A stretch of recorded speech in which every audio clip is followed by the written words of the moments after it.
बच्चों, let us start a new chapter, work, energy and power. Okay, so this chapter is very important when we study it after Newton's law and all, because in this chapter we can solve some questions which cannot be directly solved using the kinematics and NLM alone. Work, energy and power. This statement includes three parts of the chapter: work, then energy and power. One by one we'll discuss all these three things in this chapter. Okay, now let us start with work. In daily life we come across many things and we call them as work. Like I'm reading a newspaper, that is also a work for me. I'm reading a book or I'm walking.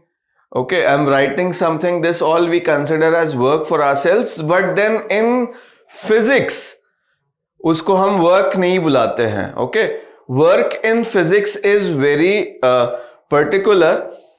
ठीक है, बहुत सी चीजों को daily life में तो हम work बुला लेते हैं, but in physics work is very particular. whenever force causes displacement in a body, ठीक है, or displacement of point of application of force, then only we say that work has been done. Otherwise we say that no work is done in the system.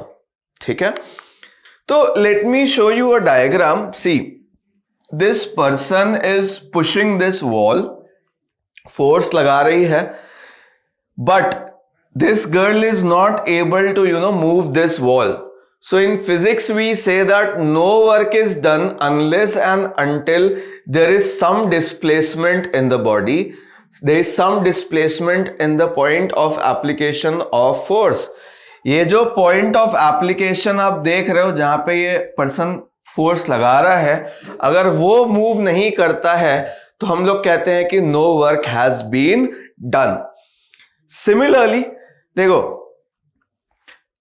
if this person is trying to lift the block, ठीक है, और अगर ये block अभी ऊपर की तरफ move नहीं कर रहा तो हम बोलते हैं कि work is not being done. If the person is just holding the block तो हम बोलेंगे कि वर्क नहीं हो रहा.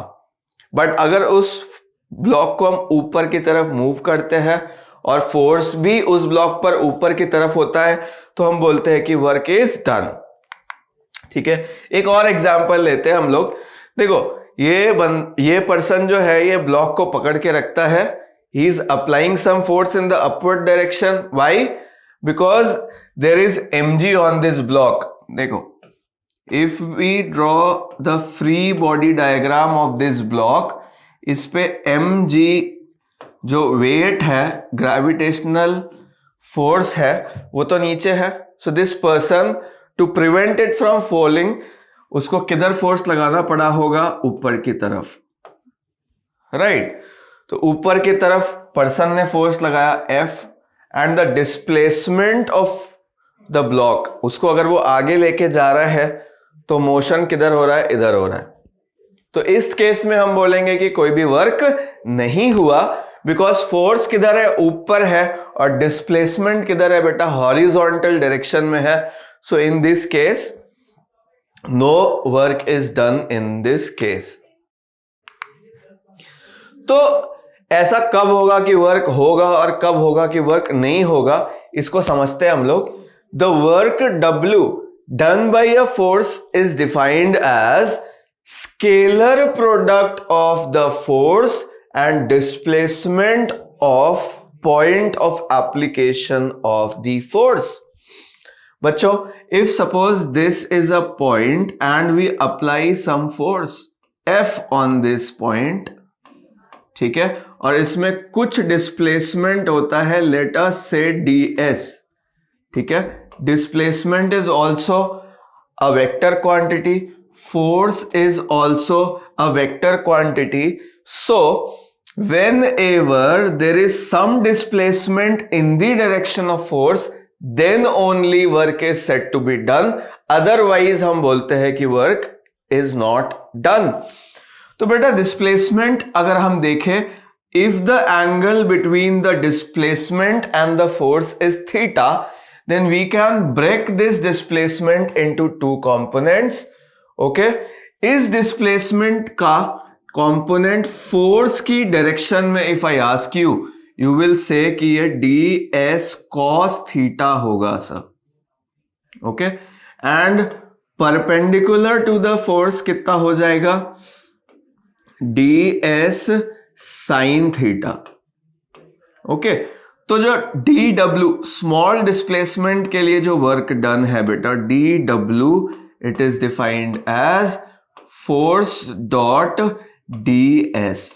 ठीक है, scalar product of force and displacement of point of application of force.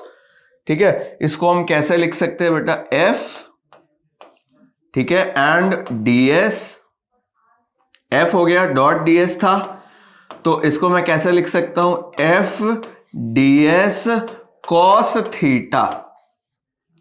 अगर मैं इसको ब्रैकेट के अंदर बंद कर दूं तो ds cos theta is the displacement in the direction of force.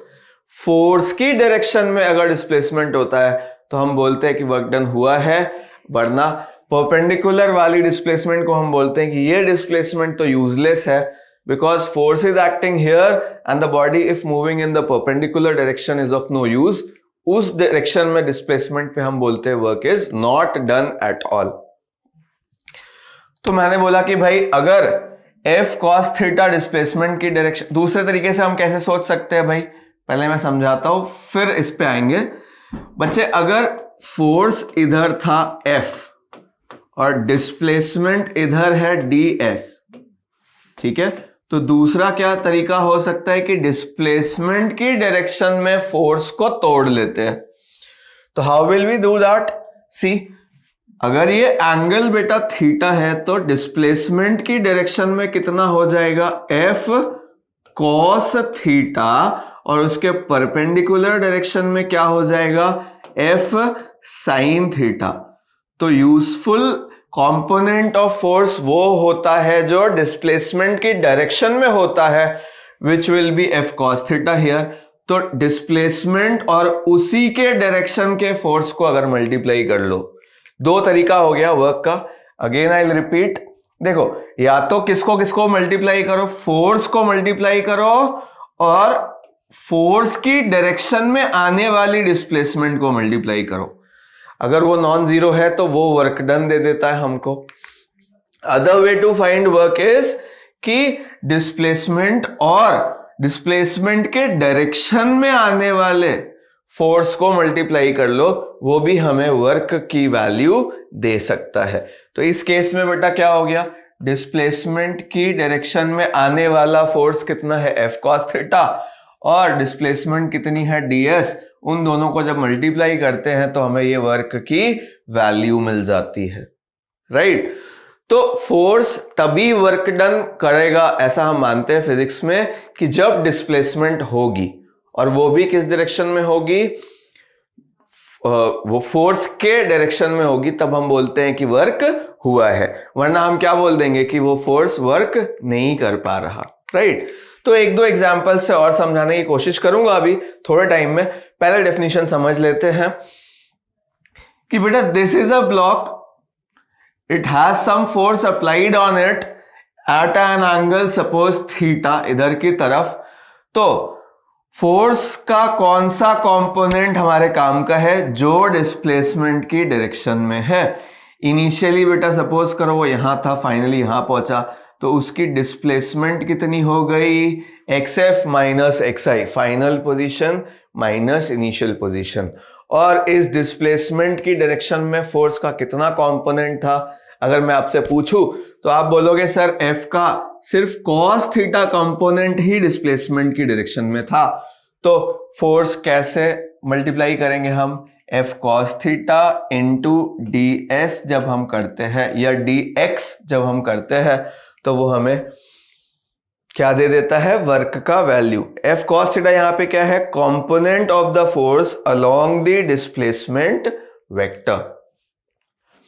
ठीक है, तो जब भी फोर्स लगाने पे बॉडी मूव करेगी और डिस्प्लेसमेंट उधर ही हो जिधर फोर्स है, तब हम बोलते हैं कि वर्क हुआ है। अगर डिस्प्लेसमेंट उसके परपेंडिकुलर हो रहा है तो हम बोलते हैं कि वर्क जीरो है, क्योंकि cos 90 उस केस में हमारे लिए क्या मिल जाएगा, जीरो मिल जाएगा, राइट।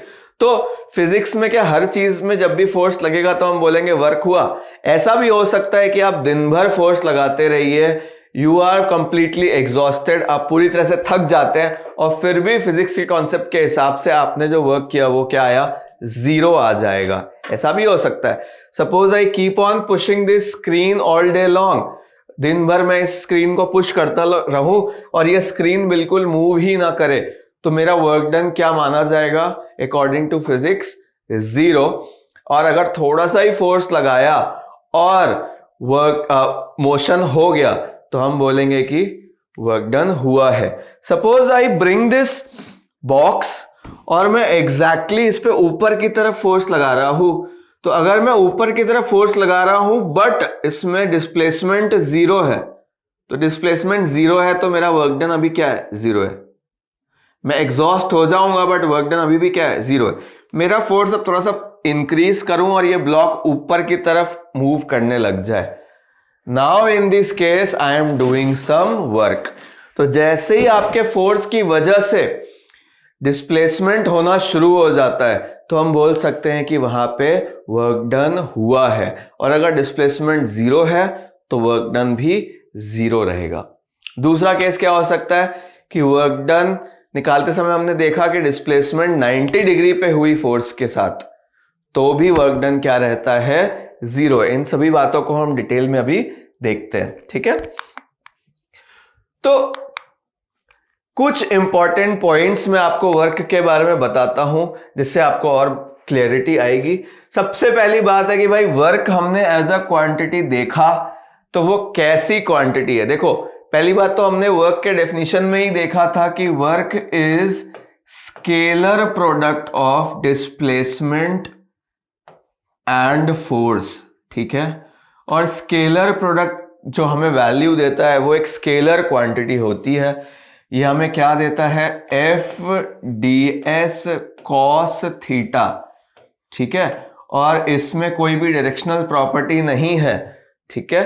तो work is a scalar quantity, ये हमें ध्यान में रखना होगा कि वर्क, हम ऐसा नहीं बोलते कभी भी कि work done in north direction, work done in south direction, nothing like that. Work is a scalar quantity. दूसरी बात यह है कि it can be positive, it can be negative और इट कैन बी जीरो। वो डिपेंड करेगा कि force और डिस्प्लेसमेंट के बीच में एंगल कैसा है, ठीक है। आपने सपोज करिए किसी टेबल पर, सपोज करो बेटा दिस इज अ टेबल और हमने इसको ग्राउंड पे रखा and there is some person and he is trying to push it, ठीक है। वो पर्सन इस टेबल को कैसे पुश करने की कोशिश करता है, और पुश करने के लिए फोर्स भी इसी डायरेक्शन में मिलता है, डिस्प्लेसमेंट भी इसी डायरेक्शन में मिलता है।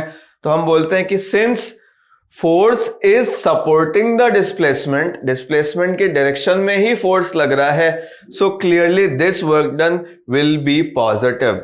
बट सपोज डिस्प्लेसमेंट इधर हो रही होती और फोर्स ऑपोजिट लग रहा होता, उस केस में अपने आप पता चलेगा हमें कि जो थीटा है it is greater than 90 degree, obtuse angle है, उस केस में वर्क डन नेगेटिव हो जाता है क्योंकि वो फोर्स डिस्प्लेसमेंट को अपोज करता है, ठीक है। और जीरो तब होगा जब दोनों के बीच में 90 डिग्री का एंगल होता है। इसको हम समझते हैं थोड़ी देर में। और पॉजिटिव वर्क डन कब होगा, इस बात को अच्छे से समझने की कोशिश करते हैं। देखिए वर्क का फॉर्मूला क्या है हमारे लिए, F S cos theta. Force एक नंबर हो गया, एस एक नंबर हो गया, सब कुछ डिपेंड करेगा आप किस पे, कॉस थीटा की वैल्यू पर। और कॉस थीटा की वैल्यू तब पॉजिटिव आती है बेटा जब वो 0 से 90 के बीच में होता है, राइट। तो अगर 90 नहीं है, थीटा 90 से थोड़ा सा कम है, एक्यूट एंगल हो सकता है, वो 0 हो सकता है, उन केसेस में वर्क कैसा होता है, पॉजिटिव वैल्यू मिलती है। इसको मैं एक्सप्लेन करता हूं बेटा। एक ब्लॉक है, इस पे मैंने फोर्स लगाया इधर और डिस्प्लेसमेंट भी इसी डायरेक्शन में हुआ, तो मैंने पूछा क्या ये फोर्स इसको इधर की तरफ डिस्प्लेसमेंट दे रहा होगा? पॉसिबल है। So in this case we से that the work done is positive. तो क्या हमेशा सिर्फ जीरो एंगल ही होगा? नहीं, जरूरी नहीं है। सपोज बेटा force is acting like this and displacement is at some acute angle. Theta की वैल्यू ऐसी है कि cos थीटा का वैल्यू पॉजिटिव हो रहा हो। In all those cases we find that the work is positive. ठीक है, तो अगर ये एंगल फोर्स और डिस्प्लेसमेंट के बीच का 90 से कम होगा, कोई भी एक्यूट एंगल हो सकता है, वो जीरो भी हो सकता है, इन सभी केसेस में पॉजिटिव वर्क डन हमें मिलता है। ठीक है, जैसे कि यहां पे अगर ब्लॉक पे फोर्स इस तरह लगाया जिसका थोड़ा सा कंपोनेंट भी अगर डिस्प्लेसमेंट की तरफ आ रहा है बच्चों, तो वो वर्क डन हम मानते हैं कि वो पॉजिटिव वर्क डन है, फोर्स डिस्प्लेसमेंट को सपोर्ट कर रहा है। Okay, in those cases we से that the work is positive. अब दूसरा केस कौन सा हम लेते हैं? Negative work done. ऐसा कब होगा? जब आपको फील होगा कि डिस्प्लेसमेंट के ऑपोजिट साइड में फोर्स लग रहा है। एग्जैक्टली ऑपोजिट हो सकता है या फिर किसी एंगल पे हो सकता है, but the force is trying to actually oppose the motion, oppose the displacement, या कोई कंपोनेंट हो सकता है फोर्स का जो डिस्प्लेसमेंट को अपोज कर रहा हो, तब हम बोलते हैं कि वर्क डन जो है वो कैसा है? नेगेटिव है। ठीक है, वर्क का फॉर्मूला हमारे लिए क्या हो गया? F S cos theta. अब अगर ये थीटा की वैल्यू 90 से बड़ी मिल जाती है, ऑब्ट्यूस एंगल मिल जाता है, तब हम क्या बोलते हैं और क्या हमें पता चलता है कि वर्क जो है वो बच्चों नेगेटिव वर्क डन है। इसका मैं इस डायग्राम से एक्सप्लेनेशन करने की कोशिश करता हूं। ये ब्लॉक सपोज करो बच्चों उधर मूव कर रहा है और आपका जो फोर्स है वो इस तरीके से है, force is making some obtuse angle. तो what you will observe here is कि फोर्स का कुछ कंपोनेंट डिस्प्लेसमेंट के एग्जैक्टली ऑपोजिट आ गया, and this component of force, ठीक है, will actually try to oppose this displacement, और इसीलिए ऑटोमेटिकली ये वर्क डन की वैल्यू कैसी आ जाती है हमारे लिए? नेगेटिव आ जाती है, because obviously when theta is greater than 90 degree, ठीक है, फोर्स का जो कंपोनेंट होगा वो ऑपोजिट मिलेगा। ऐसे समझ लो, या समझ सकते हो कि ये क्योंकि सेकेंड क्वाड्रेंट का एंगल हो जाएगा ऑब्ट्यूस एंगल, और वहां पे cos थीटा की वैल्यू जो है वो कैसी मिलती है? नेगेटिव वैल्यू मिलती है। So in this case work is said to be negative. Zero work कब होगा? जब cos थीटा की वैल्यू क्या हो जाएगी? जीरो। और वो कब होती है बच्चों? जब या तो फोर्स की वैल्यू ही क्या हो? जीरो हो, मतलब कोई फोर्स लगा ही नहीं, तो ऑब्वियसली वर्क जीरो है। दूसरा केस क्या हो सकता है भाई कि डिस्प्लेसमेंट ही जीरो है, फोर्स लगाया लेकिन ब्लॉक मूव नहीं हुआ, बॉडी मूव बिल्कुल नहीं हुई, तो भी वर्क हमें जीरो मिल सकता है। और थर्ड केस क्या हो सकता है कि थीटा की वैल्यू हो जाए 90 डिग्री। ऐसा केस हो बेटा जब बॉडी डिस्प्लेस तो हॉरिजॉन्टली कर रही है और फोर्स वर्टिकली लगाया है, तो will you think that this force is doing any work on this block? No, not at all, है ना। ब्लॉक को उधर मूव करने में इस फोर्स का कोई भी वर्क नहीं हो सकता, इसका कोई रोल नहीं हो सकता, because it is perpendicular to the displacement. तो ये फोर्स एक्चुअली इस तरफ के मोशन के लिए बिल्कुल यूजलेस फील हो रहा है हमें, और कैलकुलेट करने पे इस फोर्स का वर्क डन एक्चुअली जीरो आता भी है, राइट, क्योंकि cos थीटा cos 90 डिग्री अगर हम रखेंगे तो ये जीरो आने वाला है। तो फोर्स अगर डिस्प्लेसमेंट के डायरेक्शन में कोई कंपोनेंट रखता है तो पॉजिटिव वर्क, ऑपोजिट डायरेक्शन में कोई कंपोनेंट रखता है तो नेगेटिव वर्क, और सारा का सारा फोर्स अगर परपेंडिकुलर है तो हम बोलते हैं कि नो वर्क इज डन। ठीक है, तो इन सारे डायरेक्शंस को देखते हुए ठीक है। और साइन को कैलकुलेशन करने के लिए इस टेबल से हम एक बार सोचते हैं बच्चों।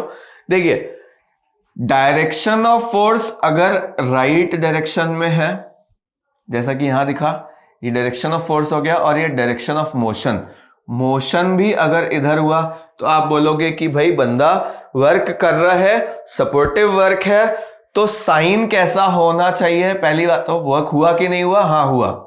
कैसा साइन होना चाहिए? तो मैं आपसे पूछूंगा, आप बोलोगे पॉजिटिव होना चाहिए, क्योंकि सपोर्टिव फोर्स लग रहा है यहां पे।